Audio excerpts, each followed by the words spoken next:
aujourd'hui on va parler des additifs cachés, ceux qu'on ingère mais qui ne sont pas indiqués sur les étiquettes.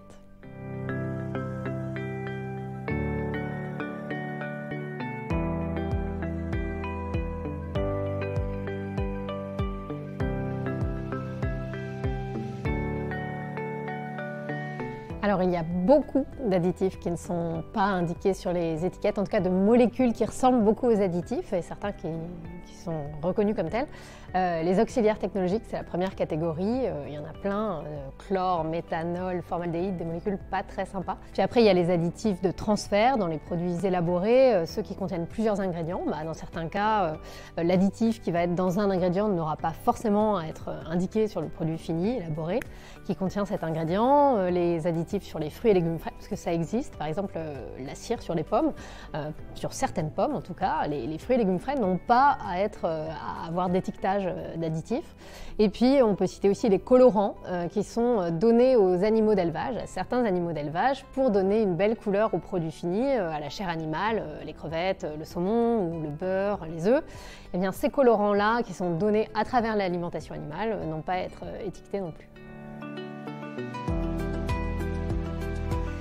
C'est parce que les fabricants les utilisent pour s'aider dans la fabrication, pour désodoriser les produits, pour les décolorer. Les molécules, elles vont agir au moment de la fabrication et les fabricants n'ont pas besoin de les garder dans le produit final. C'est juste qu'ils n'arrivent pas à les enlever. Et juste pour ça, juste parce qu'ils ne souhaitent pas les mettre dans le produit final, ils n'ont pas à l'indiquer sur les étiquettes, contrairement aux additifs comme les colorants ou les conservateurs qui doivent rester dans le produit. On connaît enfin la quantité des additifs inscrits sur les étiquettes à laquelle on est exposé. Il y a une étude toute récente qui nous dit que, en gros, en tout cas qui nous permet de faire ce calcul-là, qu'on a 4 kg d'additifs en moyenne qui sont consommés par les Français chaque année, et même 10 kg pour les 5% de la population qui vont consommer le plus de produits ultra transformés contenant des additifs. Donc c'est quand même pas rien. Par contre, qu'est-ce qu'il faut ajouter à cette somme en termes d'additifs non déclarés? Ça, c'est très difficile à dire. Évidemment, ils sont présents en plus petite quantité, normalement chacun, que les additifs déclarés, mais c'est pas non plus des quantités négligeables, c'est plus que par exemple certaines vitamines qu'on va trouver dans les produits enrichis ou encore que les résidus de pesticides. Et puis, mis bout à bout, quelle quantité ça fait? On n'en a aucune idée, mais c'est probablement pas négligeable. Ce qu'on peut dire sur de l'impact sur la santé de ces molécules, c'est qu'il y a des agences sanitaires publiques qui vont déterminer leur innocuité, qui vont s'assurer que les doses maximales auxquelles ces molécules sont autorisées, chacune de ces molécules n'aura pas normalement d'effet délétère sur la santé des consommateurs. Le problème qui inquiète un certain nombre de scientifiques quand même aujourd'hui, c'est le problème de l'effet cocktail, c'est-à-dire très bien, chacune de ces molécules prises une à une n'ont pas forcément un effet délétère sur la santé, mais si on les cumule, il y en a quand même des centaines qui sont autorisées et auxquelles on est exposé tous les jours, qu'est-ce que ça fait sur la santé?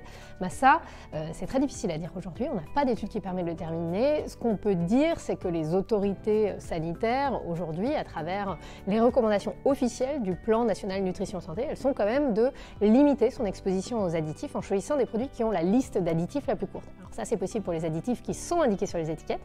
Pour ceux qui ne sont pas indiqués, c'est difficile de les éviter puisqu'on ne sait pas où ils sont.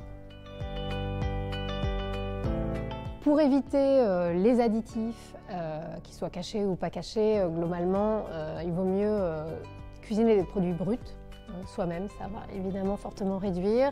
On peut dire aussi que le label bio garantit quand même un usage moindre des additifs. Il y en a beaucoup moins qui sont autorisés en bio qu'en conventionnel. Donc avec ça, et puis peut-être aussi les huiles vierges, ça évite l'usage d'un certain nombre d'auxiliaires technologiques pour leur fabrication. C'est des petites choses qui permettent quand même de pas mal réduire son exposition.